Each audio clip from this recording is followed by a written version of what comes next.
शरद पवारांच्या ह्या जवळपास 28 मिनिटाच्या भाषणाचा जर सरळ अर्थ मला विचाराल तर तो असा दिसतोय की मी निवृत्त होत नाहीये तर अजित पवारांना निवृत्त करा.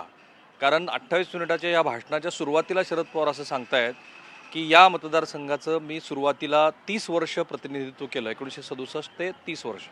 त्याची पुढची 30 वर्ष हे अजित पवार याचं प्रतिनिधित्व करत होते आणि आता नव्या पिढीला संधी देण्याची वेळ आलेली आहे. म्हणजे एक प्रकारे 30-30 वर्षानंतर बारामतीकरांनी एक वेगळा विचार करायला हवा अशा पद्धतीचं ते सुतोवाच करतायत. आणि मग नव्या पिढीनं महाविकास आघाडीनं कसे नवे उमेदवार दिलेले आहेत, जसं युगेंद्र आहेत.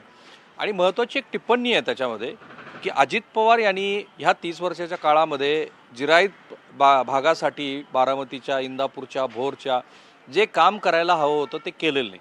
आता ज्या भाषणाचा अर्थ असा काढला जातो आहे की शरद पवार हे निवृत्ती घेणार, तर ते असं म्हणत नाही आहेत. आणि हे खरं आहे की लोकसभेची निवडणूक ही शरद पवारांनी लढलेली नाही, कारण बारामतीतनं ते जे विजयी व्हायचे त्यानंतर ते माढ्याला गेले, पण तिथे आता सुप्रिया सुळे हे प्रतिनिधित्व करतात.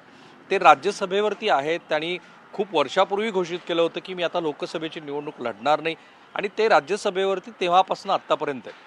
पुन्हा राज्यसभेवरती त्यांचा जो 1.5 वर्षाचा कार्यकाळ उरलेला आहे, त्या कार्यकाळाच्या नंतर पुन्हा राज्यसभेवरती जायचं की नाही याचा विचार करू असं ते म्हणतात. म्हणजे एका अर्थाने आपण सक्रिय राजकारणातनं बाजूला होणार नाही आहोत, समाजकारण करतच राहू असं ते सांगतायत.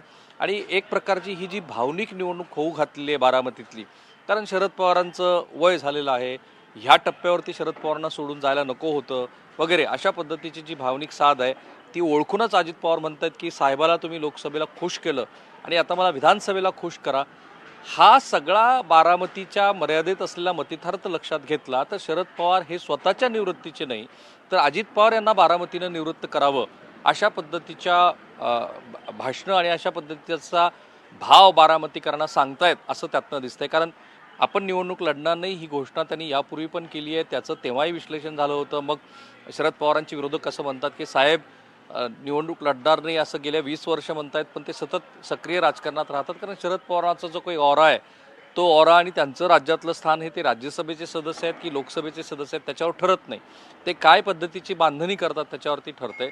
आत्ताच्या ह्या निवडणुकीमध्ये अजित पवार यांना हटवून नव्या पिढीकडं जर तुम्ही जबाबदारी दिली तर काय काय होऊ शकतं त्याची मोठी यादी शरद पवार वाचून दाखवत आहेत. आणि एक प्रकारे अजित पवार यांना कॉर्नर करण्याचा प्रयत्न हा शरद पवार स्वतः करतायत. भलेही योगेंद्र हे उमेदवार असले तरी खरी लढाई ही शरद पवार विरुद्ध अजित पवार अशीच आहे. आज 5 सभा आहेत त्यांच्या, शेवटची जी 3 बारामतीची सभा आहे तिथे खरं तर 3 ठिकाणी ते वेगवेगळ्या मंगल कार्यालयामध्ये समाज घटकांशी बोलत आहेत, कुठे व्यापाऱ्यांशी बोलत आहेत, कुठे समाजातल्या डॉक्टर मंडळींशी बोलत आहेत. एकूण या निवडणुकीमध्ये आपल्या बाजूनं जे बारामतीकरांनी, कारण ते स्वतःच सांगतात 1967 सालापासून बारामतीकरांनी मला घरी बसवलेलं नाही, तुम्ही लोकांनी मला घरी बसवलं नाही, आणि त्याची परतफेड म्हणून मी जी वेगवेगळी विकास कामं केलीत तेही ते सांगतात.